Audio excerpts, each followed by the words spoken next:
Apples and oranges. So similar and yet so different. Has anyone ever told you, hey, listen, you're comparing apples to oranges, okay? This is just not the same thing. You can pay this guy to play first base, but you can't play this guy to pitch because it's just two different things. You ever had that? We actually have a board game at home.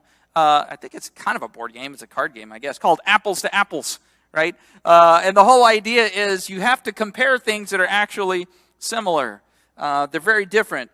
Do this for me. If you're streaming today, whatever platform you're on, I want to take a little straw poll. Which one do you like better, apples or oranges? Right? Which is your preference? What's the best fruit out there? And if you like another fruit, then just these two, all right? Don't put grapes on there, deviants.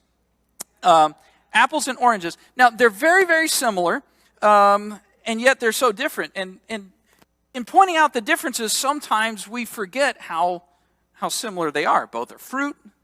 Both are about the same size. Both, are brightly colored. Both of them you can make juice out of. Any of you guys ever make homemade orange juice? Wow.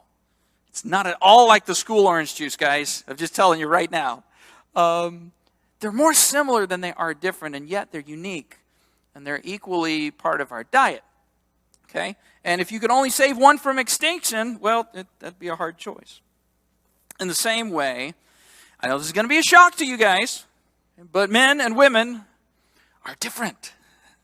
We're similar in so many ways, so many wonderful similarities, and we're both great and we're both important, but weird.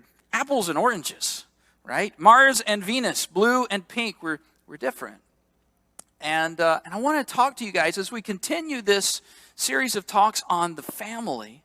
I want to talk to you guys about these interactions between men and women because we know this, that we talked about this for several weeks now, that the family unit, the traditional family, is under attack, spiritually speaking, and that's nothing new, right? That idea that it's sort of under attack has been going on ever since God instituted this unit of families.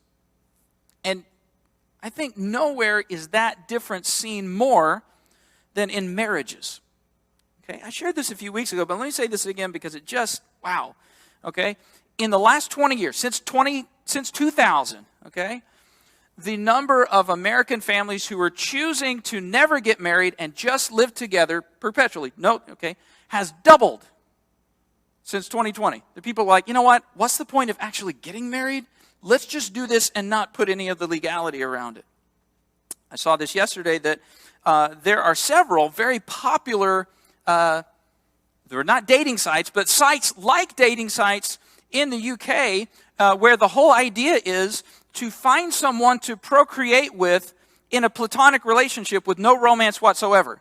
Let me just find someone to make a baby with, and then we're going to co-parent.